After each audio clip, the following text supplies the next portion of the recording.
So today's class, we're going to be talking about scripts and conversation starters. Now, I have to disclose, I have a love-hate relationship with scripts. So scripts work really well if both parties have the script and they can read it verbatim back and forth to each other. But what I found after years of watching agents do their script practice and then they go hit the phones, the person that they called didn't have the script. And it threw them totally off. They didn't, it was like, okay, now what do I say? So I have a love-hate relationship with scripts. However, I'm going to be giving you the best of the best, and I really want to focus on conversation starters. How to take a cue, how to answer back, a couple things of what not to do and why, and how to build this out. So with that, we're going to fire up and get going.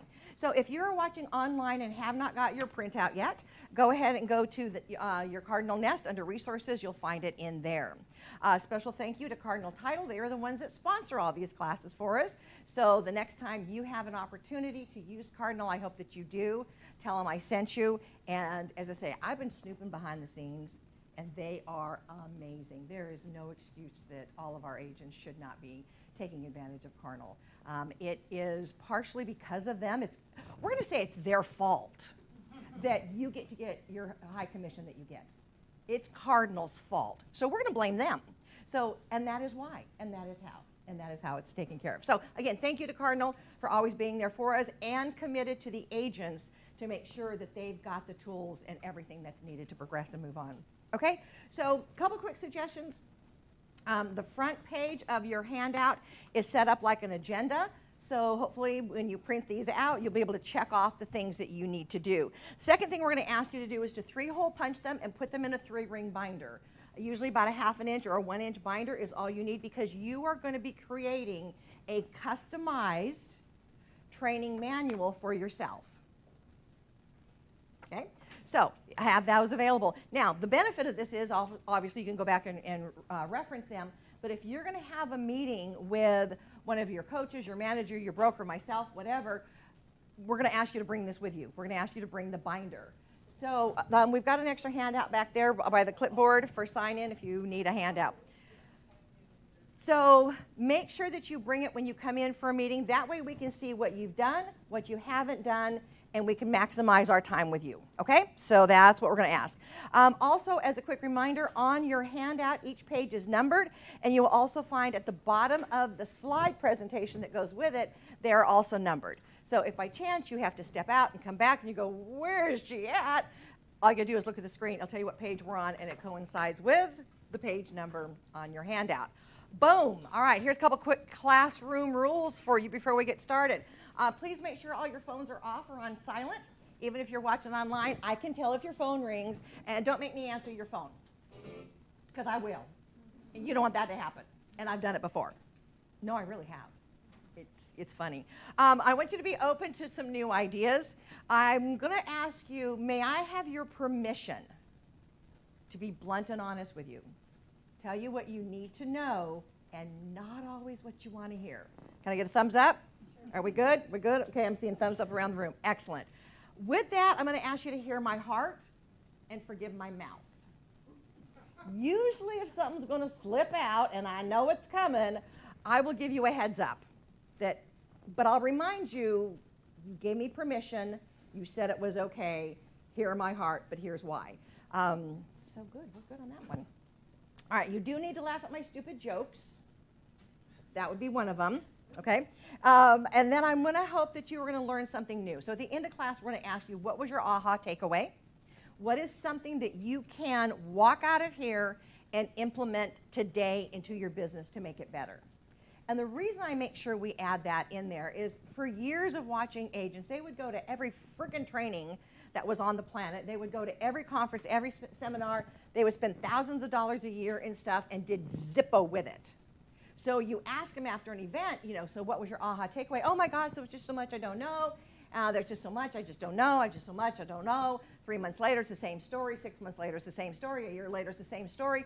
And their business is in the tank, the same place it was 3, 6, 9, 12 months ago. But if you take an item at a time and add to it and add to it and implement it and master it and add to it and master it and add to it and master it, you are now building a business that is going to be stronger, more effective, and more efficient. And with that, I don't care if you're only wanting to do 5 transactions a year. You still need to have the same set of tools and expertise as someone who's doing 50 or 150 a year. Okay, you with me on that? Okay, all right. So I like to always start off each session with a word of wisdom. So the one that goes with this class is scripts are to be used to guide the conversation.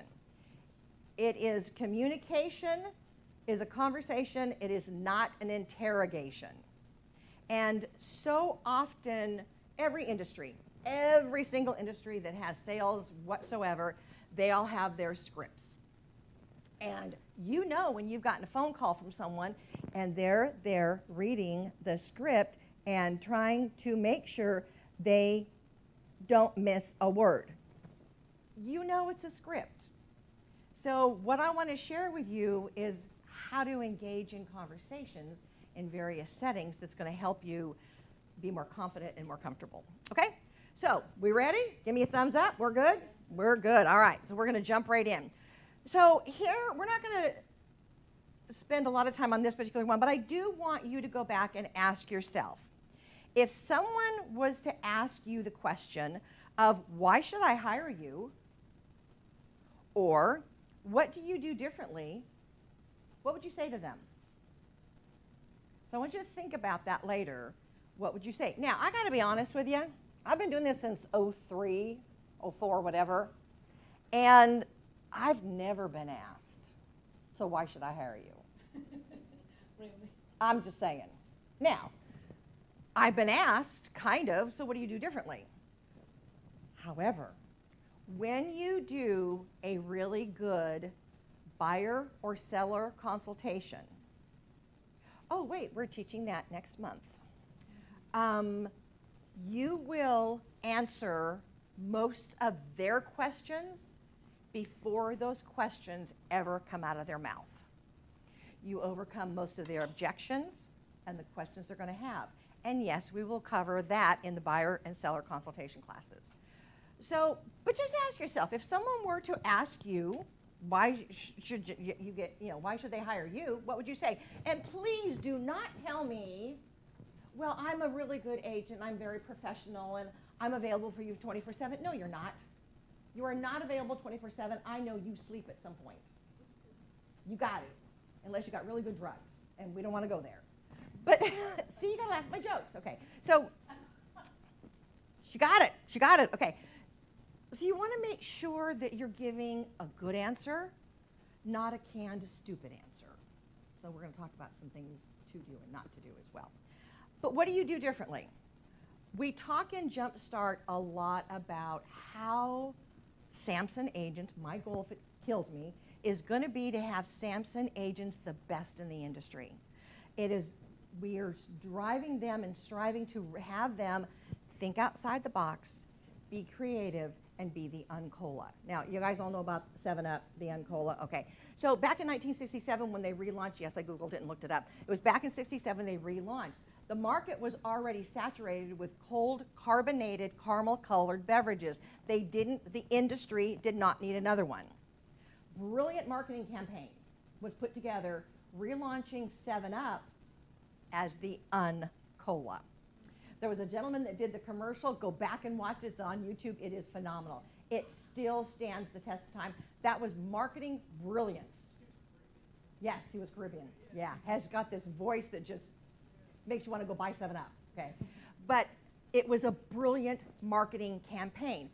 I use the same analogy with you guys. You are not the only agent in town. Spoiler alert.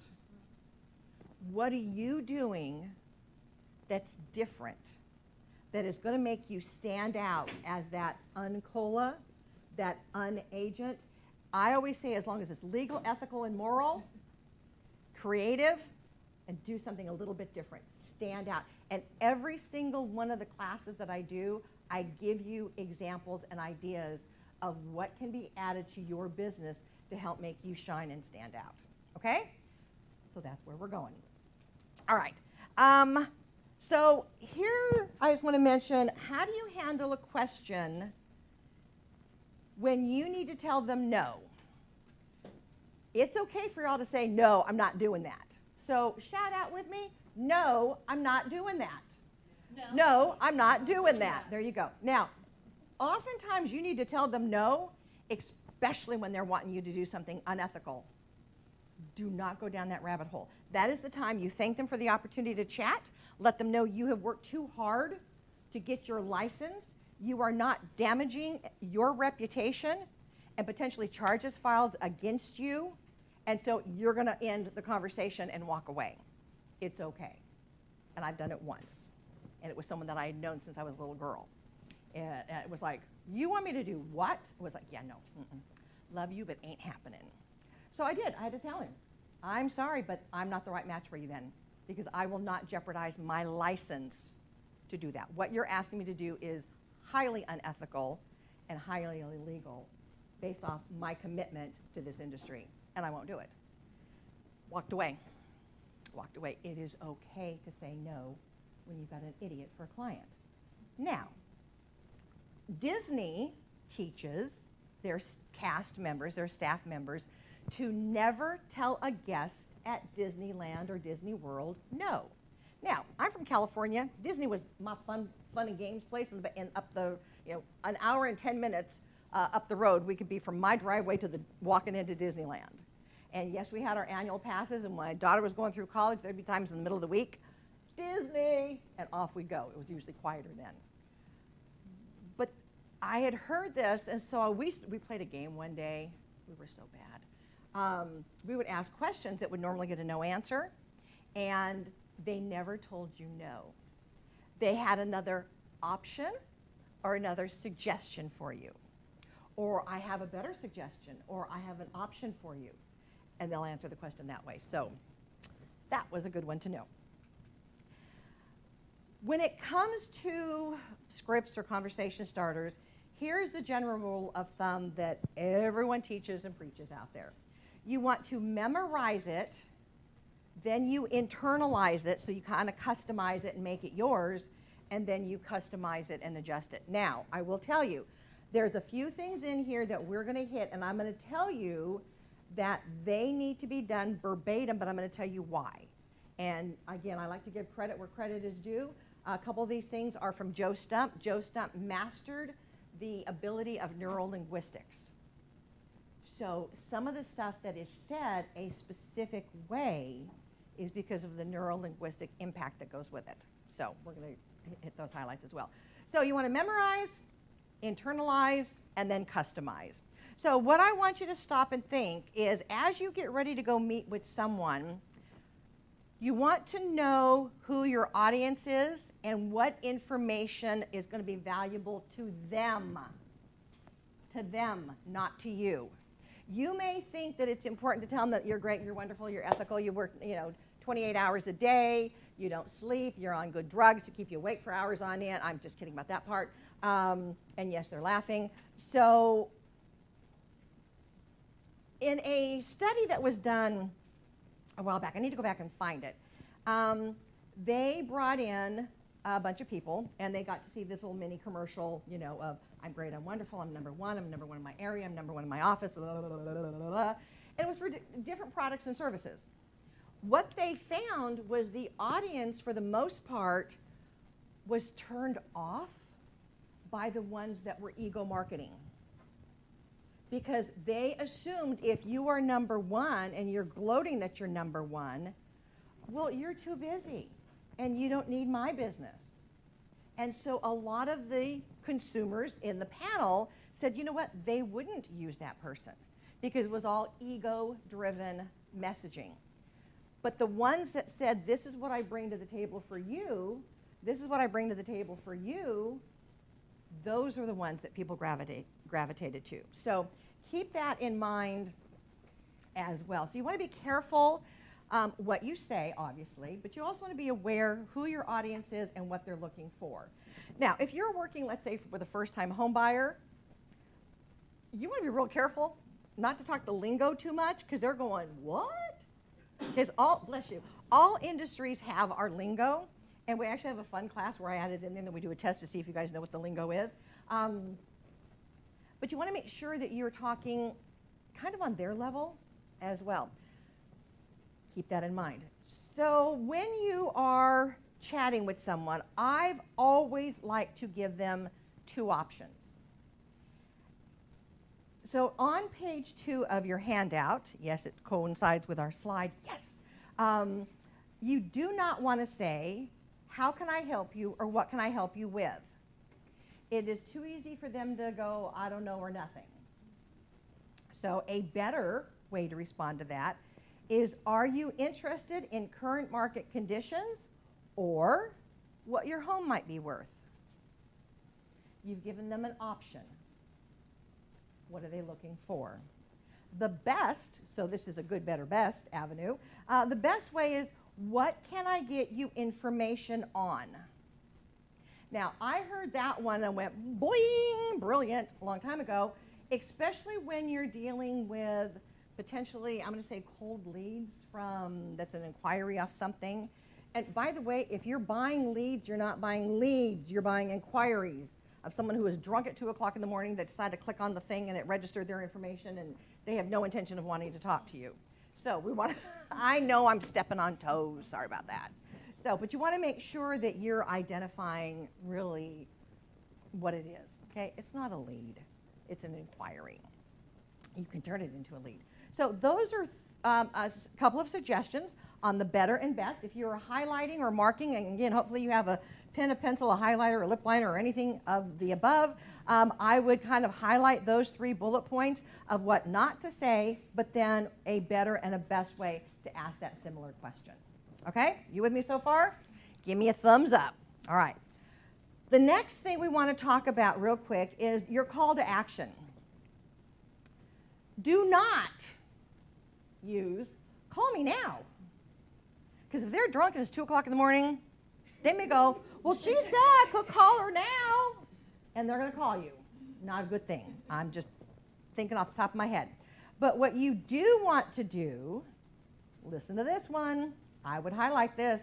You do want to be able to send them to your website for additional information. Now, I am prepping a class right now that'll be being done next month, coming soon, on how to leverage your website, free reports, and free newsletters. You do not want to miss that one. Anytime that you can send someone to a safe haven of the website is a good thing. Here's why. Y'all know you have a free website through KV Core, right? Yeah. Okay, it is pretty good. I have just found, now see, a long time ago when I was first dealing with KV Core, I asked if we could customize pages. I was told no. I come here to Samson, I asked Lori O'Day, who's your best friend, by the way, and I said, can it be done? She goes, oh yeah. Thinking, hot dog. Because when we do that class of how to leverage free reports, I'm going to give you the reports. I'm going to give you the step-by-step instructions of how to add those to your website. And how do I know that? Because this non-techie gal the other day, in less than 30 minutes, got it set up. I'm ecstatic.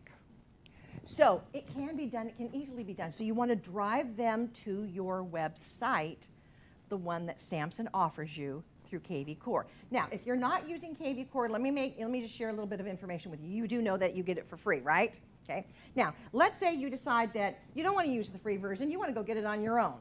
Or you're silly enough to go to another company that doesn't have KV Core and you've got to buy it yourself. It's between $500 and $600 for an individual to get KV Core. A month. Did I mention that part? Yeah. So I know agents that had been with a company that had KV Core. They left to a small brokerage, loved KV Core because of all that it could do, but found out what it was going to cost them. They decided that was a dumb move and ended up coming back. So there you have it. So know that KV Core is your friend. Hashtags are your best friend. Being able to customize pages is your best friend. And Lori O'Day is really your best friend. She's the one. Lori O'Day is the one that if you got questions. Now, she is great. I'll shoot her a question every once in a while. Now, I try to go find the answer myself, But if I just need to shoot her a quick question, and I'll usually ask her to send me back the link that'll walk me through it. That's how you handle that. And she will send you the link, and then you can start it and stop it as you need to. Okay? So she is awesome about that. So your call to action, the best thing you can always do is drive traffic to your website that you get free through KV Core. Thank you, Cardinal Title, because I'm sure they got some involvement in that. And we can build it out and customize it. Now, what I want you to do as part of your homework, make a note on the side. Your homework assignment is to go to your website and start clicking around on it. I want you to know what is on there, because whenever you have a call to action and you're going to send them to the website, you want to specify why they need to go to the website. Go to my website for my series of free reports. Go to my website for home maintenance tips. Go to my website for resources. Go to my website for business partners, service providers. And if you missed the Jumpstart Session 3, we talked yesterday about building out your database with the 4 categories. Service providers and transaction partners are one of them. If you've missed that, go back and watch that, because that's going to be important. Okay? You want to have a specific direction of what they're going to find or what they're going to see when they go to your website. Make sense? Give me a thumbs up. We're good? Okay. So the call to action, not call me now, but send them to your website for a specific bit of information. So do take a look. All right, so let's talk real quick about emails. In the subject line, here's a couple of quick tips. And again, this is conversation starters and scripts. On your subject line, any email that says thank you or I'm sorry supposedly gets a higher open rate. I don't know, I think I'm going to use thank you and I'm sorry in my subject lines. Okay. You also want to consider keeping your subject lines to 7 words or less, because when they're viewing it on a phone or any other device, they can see more of what it is and are more apt to open it. All right? Email protocol, can't believe I even have to say this, but I'm going to anyway. If you are communicating back and forth with a client or anybody else, okay, whatever the topic of that email is, you can respond back to it. If you are going to change the topic of the emails, I would start a new email with the subject line that's appropriate for what the content is. There is nothing worse and lack of email etiquette to have a conversation about one thing, and then the subject line reflects the content, and then one person changes the questions or the content of the email to a completely different subject, and all of a sudden you think, oh, I've already got that, you overlook it and you miss it. So if you're going to change the topic of the conversation, start a new email chain back and forth, but keep your subject line connected to what the topic of the email is. Got it? Got it. All right.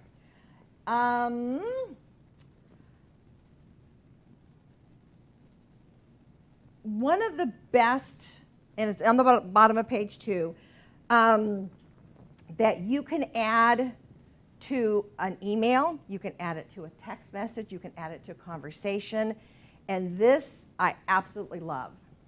Once you're finished, you say, did I miss anything? Does this match with what you need? Frankly, I'd highlight that little line right there. I would highlight the one below it that says, does it make sense to move forward? Or, what is a good next step for us? You can apply this to anything. Anything, anything, anything. One of the best techniques that you can build out in your business when you're working with a buyer or seller, renter, whatever it is to always close the conversation with, okay, my next step, I need to do this and this for you. Your next step is this and this. 2 to 3 things only. Don't give them a laundry list of stuff they got to do, because they only got the first 1 or 2 in their brain. They've forgotten all the rest. This also is going to tie in and play in to when we do a buyer consultation and a seller consultation. I'm going to give you how to do a synopsis what your meeting with them was. It is brilliant. Thank you, Joe Stump, who taught me that one years ago. But it's going to literally let you stand out of the crowd. And I will share with you, I have actually picked up listings when I had to go interview with someone. Most of my business was repeat and referral. So usually it was a, kind of a walk-in. You knew you had it, but you still wanted to present what you did. Occasionally, I found out they were going to be interviewing another agent. Great, game on. It made me polish it up, make sure it was showtime. With that, I would do this follow-up, how did I do? Email or letter to them afterwards.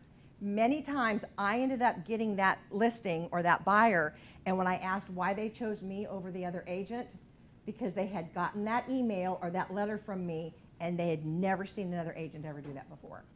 So that one's coming, but it ties right into this. So this is one of those scripts or conversation starters that I would absolutely embed into your business immediately. And if you need to make yourself a little post-it note and stick it on your computer or stick it on your bulletin board or wherever you work, your workstation, in fact, you can go into your email signature from your emails. Okay, you know how you can customize it. You can actually put that in there and part of for the closing. So did I miss anything? Does this match with what you need? And what is our next step? Then you go down a line or two, your name, your email signature information, and it's embedded right into your email, and boom, it goes automatically. Just saying. Good little tip there. All right, let's move on.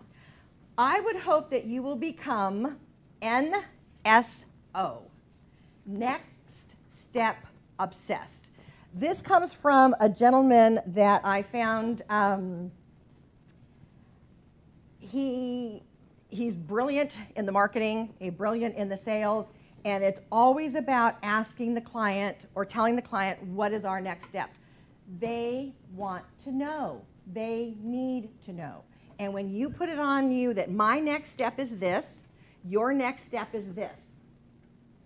Let me know when you've gotten your side done. I'll let you know when I've got my side done. It leaves no question over what's going on. One of the biggest complaints we used to hear from clients was that they never heard from their agent, especially when listings took longer to sell. They would go weeks without hearing from an agent. Shame on all of you if you ever did that. You should be following up with them at least twice a week, even in a slow, dragged out market. What is the next step? What are you doing? What is the next step? What are you doing? What is the next step? People's brains are methodical. Most of us, if you know anything about DISC, the DISC personality profiles, which we'll be doing a class on later in this year, it talks about D is your dominant, I is your influential, your S is your steady, and your C is compliant. Your S's and C's absolutely want a checklist. Who has their to-do list? Who has a transaction checklist? Who has, even title and escrows have checklists.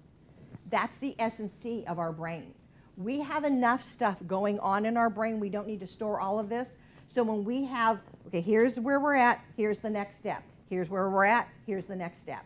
So I would hope that you would always become next step obsessed. Okay, deep breath. We're going to shoot right on. So how would you answer this question if somebody was to say, how's business? Anybody want to shout out? Incredible. Incredible. Absolutely. Now, again, I love sharing stories because I think it helps you learn, and you may forget what I've said, but you'll remember kind of the story part to it. So years ago, when we were kids growing up, our neighbor kid got a job at Starbucks, which we thought was funnier than all get out because he hated coffee. He hated the smell of coffee. And so his grandmother asked him, so AJ, if somebody asks you about this particular coffee drink, what are you going to tell them? And he says, well, I just tell them it's to die for, because I almost died when I had to taste it. I won't tell them that part, okay? So by saying it's incredible or it's amazing, absolutely. Now, here's where you want to be careful. What you don't want to say is, oh my gosh, I'm so busy, it's great, and blah, blah, blah, blah, blah. Because they're now thinking, you're too busy for me. So you never know what the underlying tone or reason for their question is. So you want to be really, really careful how you answer those things. And again, I hope that part of the takeaway from these classes is you will kind of prep yourself with how to better answer the common questions that come up. So one of the ones may be is things are going well or they're unbelievable. You can also add in there, I have the best job ever. I get to help people fulfill their dreams of owning their own home. Or you can say in there, recently I helped a family get into a new home, or I helped a young couple get into a new home. I helped, a couple that the home was no longer meeting their needs. The house was too big, and we were able to get them downsized into something better. So have a couple of examples, 2 or 3 sentences, all you need, of how you've helped somebody else. Now, if it's an older couple that you're talking to and you suspect that's where they may be going, you can say, things are going great. I've got the best job ever. I just recently got to help a family or a couple or individual downsize a house that was too big for them. Now you're talking to them, okay? If it's obviously someone of another bracket that you would think would probably be more of a first-time home buyer, you can say, you know what, things are great. I love helping clients get into their first home because I understand it's their first home. It's not always their forever home. And again, identifying roughly what you think they're looking for, okay? All right, so that is a good one to answer. You never want to say you're too busy because you just shot yourself in the foot. You can't backpedal out of it. All right, another one that's great to have a response to is how's the market? You do not want to tell them interest rates are shooting through the roof because guess what? Yeah, okay, interest rates are like your blood pressure. If I came around and asked you what your blood pressure is, could you tell me? No, because it fluctuates. Interest rates fluctuate. So interest rates, although they are wiggling, they're still historically low. Interest rates are still historically low. And once you know that, you can share that. Question? What is the historical average that you say low or high? Under 10%.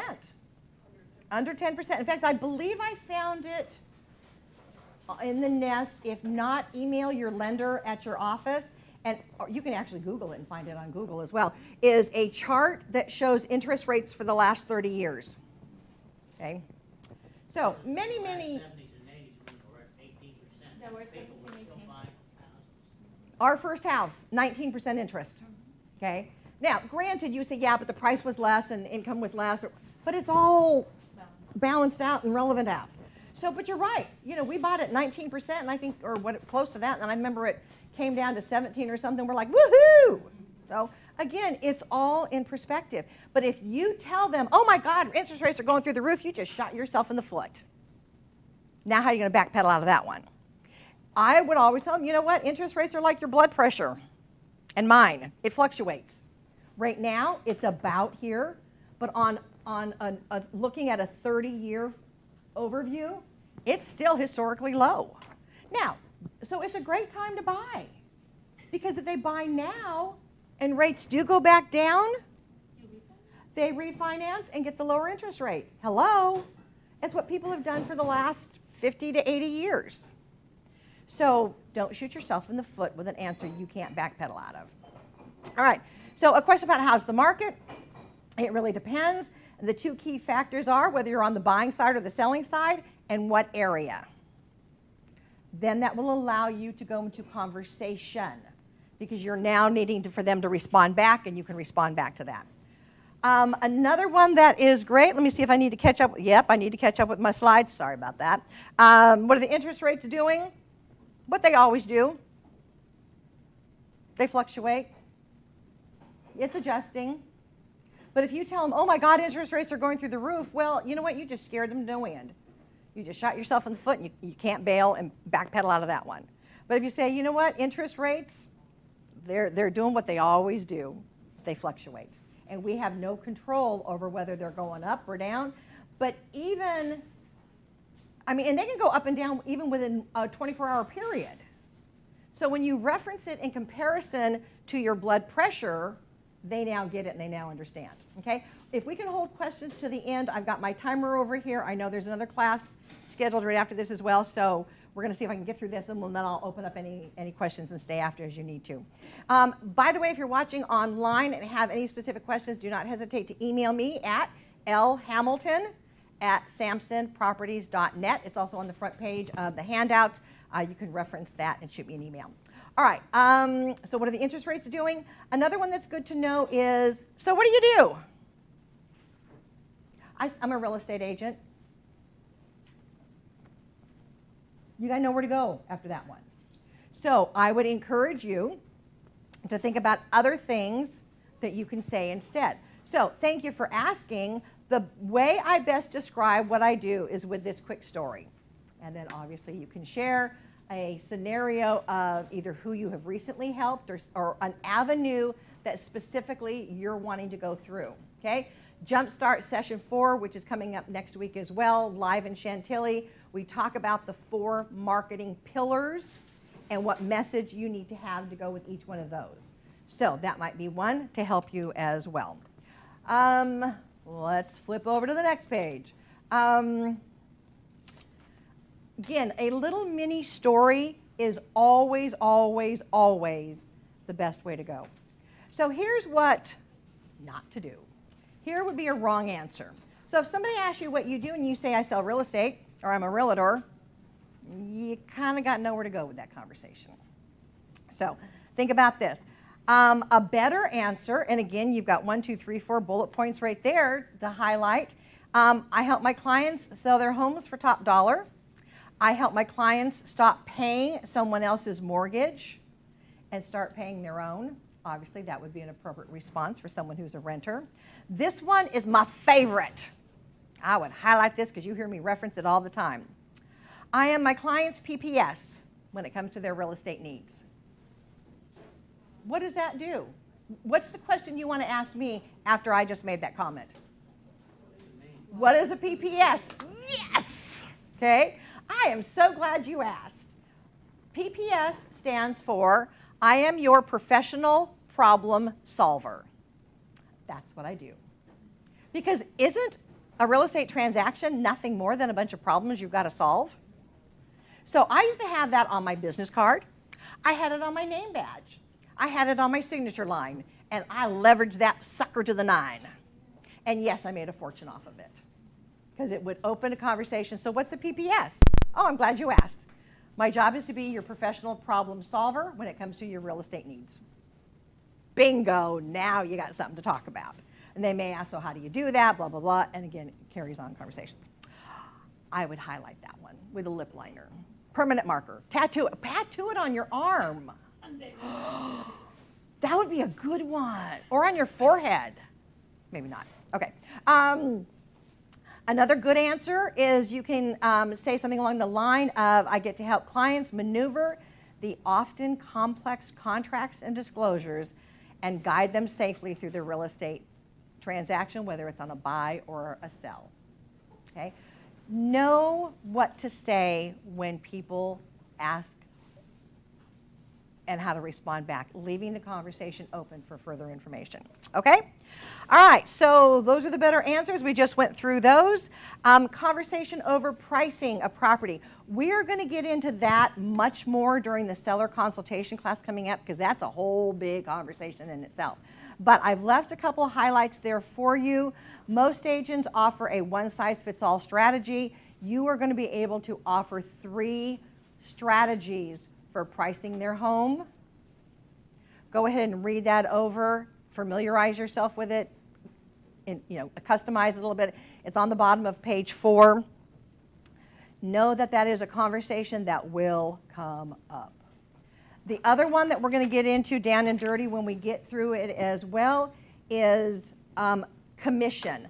I'm going to teach you guys to take the word refer and commission out of your vocabulary. We're just going to wave that little magic wand and go, can't say it anymore. All right. So how you would use that is the compensation to your brokerage. instead of commission. Because isn't that what it is? It's the compensation that goes to your brokerage.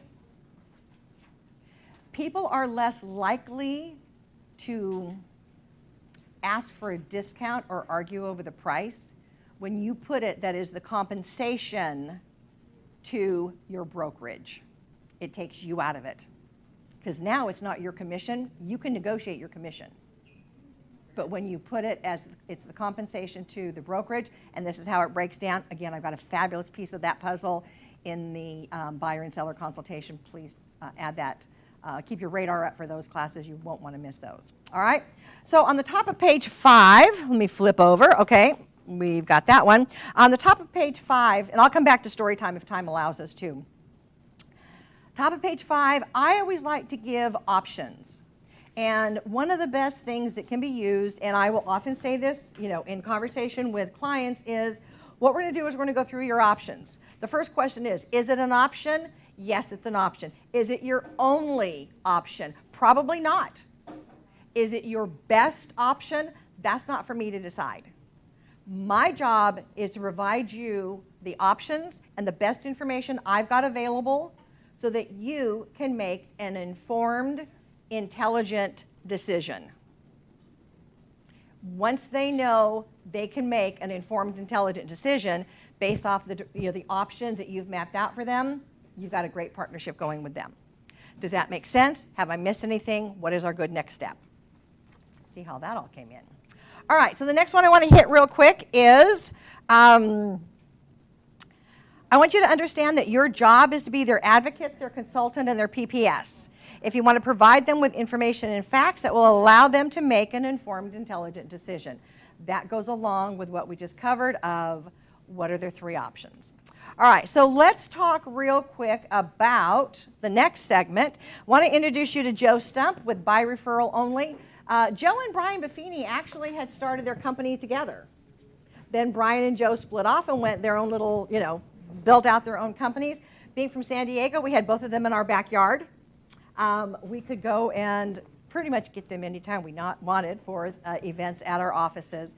And then, of course, they had their seminars and their conferences and all the good stuff that was available as well. Joe's specialty is neurolinguistics. So he focuses on certain things that are said at a certain time, in a certain tone, at a certain pace, that embeds into the brain. With that, I'm going to give you a couple of ideas. So how to use the word introduce instead of the word refer. So again, you're in conversation with someone. We assume, and you all know what happens when we assume things. It makes a out of you and me. Spell out assume, break it down, you'll get it, all right?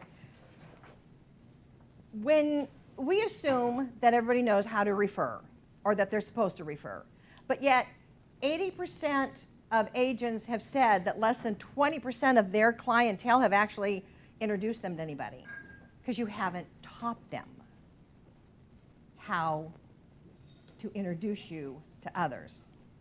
We talked about that a bit in session 3 the other day. So if you are able to use the word, the next time you come across someone who needs some help with something real estate related, would you be comfortable in introducing them to me? They're going to go, yeah. Then my follow-up to that is, that way I can interview with them and I can make sure that we're a good match to work together. Because isn't that what the purpose of your initial consultation is? They're wanting to make sure you're not an idiot, and you're wanting to make sure they're not an idiot. Because yes, you can kick a client to the curb. And here's the general rule of thumb. If you've got a client that you're working with, and you're out showing property, and you're thinking, they're driving me to drink, and they're being unrealistic, and you're going down the freeway, let's say you're up the 95, and you're going, okay,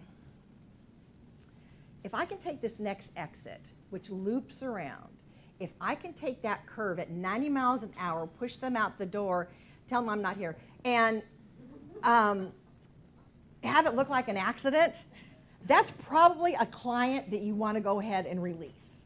Okay? If you're plotting to choke them out or push them out of the car or open your sunroof and have an ejection to get them out, probably a good client you want to give some thought into blessing and releasing.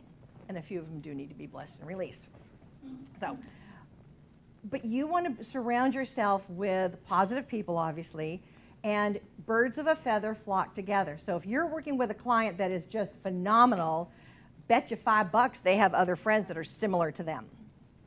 So you definitely want to make sure that you know how to have that conversation with them to teach them and share with them how to be aware and what to do the next time they hear someone that's needing some real estate help. All right? Now, what you do not want to do, and I'm going to ask you to go back for time's sake today, is go back and watch session 3 that we did yesterday, is you never want to go, who do you know that's thinking about buying or selling? Who do you know that's ready to buy or sell? Who do you know that's ready to buy or sell? Who do you know that's ready to buy or sell? Because after the second or third time you do that, they're disconnecting you. They're blocking you. They are not going to let you in. Now, to ask them the stupid question of who do you know that's thinking about buying or selling, you get the deer in the headlights look. Why? You just asked them a stupid question their brain can't process. Unless they're psychic or psycho, they don't know what people are thinking, but you just ask them, who do you know that's thinking? Their brain has stopped right there because they're going, I don't know what people are thinking. So I don't care what you asked them after that. Their brain shut down, you lost them. Then you get the deer in the headlights look. Good one, huh? All right. So there is Joe, introduce versus refer. There's some instruction there on page 5. I would hope that you would go back and take a peek at that. Also, the other one that Joe teaches a lot is please don't keep me a secret. And it's a great one to use as well. I'm going to ask you to take a peek at that. So at the end of conversations, if you've already done your prep and your coach on, you know, how to introduce you to someone that may need your help, because eventually, and look, page 6, I even have it for you. Eventually, someday, they're going to come across somebody who needs some help with something real estate related. When that day comes, are you comfortable in introducing them to me? Then they'll usually say, of course, and then you go, promise. They will usually giggle, say yes, and then you shut up. What has happened when you reference that conversation there at the bottom of page 6 over the can we meet in the closing conversation, that you know that I'm your go-to source for anything real estate related, embedded command. You know that my mission is to help you protect and maintain the value of your greatest asset. And then someday, or you can use the word eventually, you're going to come across someone who could use my help with something real estate related. When that comes, are you comfortable in introducing them to me? That way I can interview with them, find out if we're a good match. They're going to go yes, you go promise, they say yes, and shut up. Because what is happening is their little brain is taking their message of, I know you're my go-to source. I know that your mission is to help me protect the value of my home. The next time I come across somebody that needs help with something real estate related, I am to introduce you to them. And I made a promise. Their brain is now taking that replay and running it 10,000 times through their little brain and embedding those conversation commands into their brain. Okay? Those are your greatest takeaways. At the end of every transaction is a great time to ask for referrals. We're going to talk more into how to ask for referrals through the process as well, and how to embed those sweet little commands so they're top of mind, you are top of mind. All right, remember that you want to use the word compensation versus commission. We're going to talk more about that later. On your handouts, and we're going to push it because we're close on time here, the Can We Meet? That is going to give you an idea of how to connect up with people, have a conversation with them, and do that closing command. Always follow up with a handwritten thank you note. There's a power in that. I'm going to ask you to put together your thoughts real quick for your aha, your takeaway. And again, we want you to be the Uncola. Think outside the box. I know Donnie and Sarah and David do as well. We want our Samson agents to be the best out there. We want the other agents out there to know that if they're going up against a Samson agent, they're going down. And that they need to take a look at what Samson has to offer and consider whether Samson's a good option for their real estate career as well. So be the Uncola. Think about what it is that you can do that's better than most, and as long as it is legal, ethical, and moral, think outside the box. So conversation starters are definitely one. Here's what I always say in closing. I don't care what you know. I do not care what you know. I don't care how long you've been in the business. I don't care what classes you've been to in the past. I want to know, what are you doing with what you know? What are you doing with what you know? This information, same thing with the information Donnie brings and Sarah brings and David brings and any other instructor, and what Joe Stump brings and Mike Ferry and Tom Ferry bring and Brian Buffini bring. It's no good until you decide that you are going to make your business better. And the stuff that we bring you is going to help you develop a business that is more effective and more efficient, not working more hours necessarily, to get to whatever level of goal and your big why and your achievements are. And again, I don't care if it's 5 transactions a year or if it's 50 transactions a year or 150 transactions a year. We want you to bloom and be phenomenal at whatever level you are at. So I don't care what you know, although I really kind of do. I want to know what you're doing with what you know. Okay, so we're going to need to wrap there and end it up. For those that are online, thank you for joining us. If you have any questions, shoot me an email. For those that are here in class, I'm going to ask for your aha takeaway as we shut everything down technology-wise so that we can get ready for the next class that needs to come in here. Thank you for being with me today. I appreciate you. And with that, I'll say see you next time in class. But for those that are here, aha takeaway.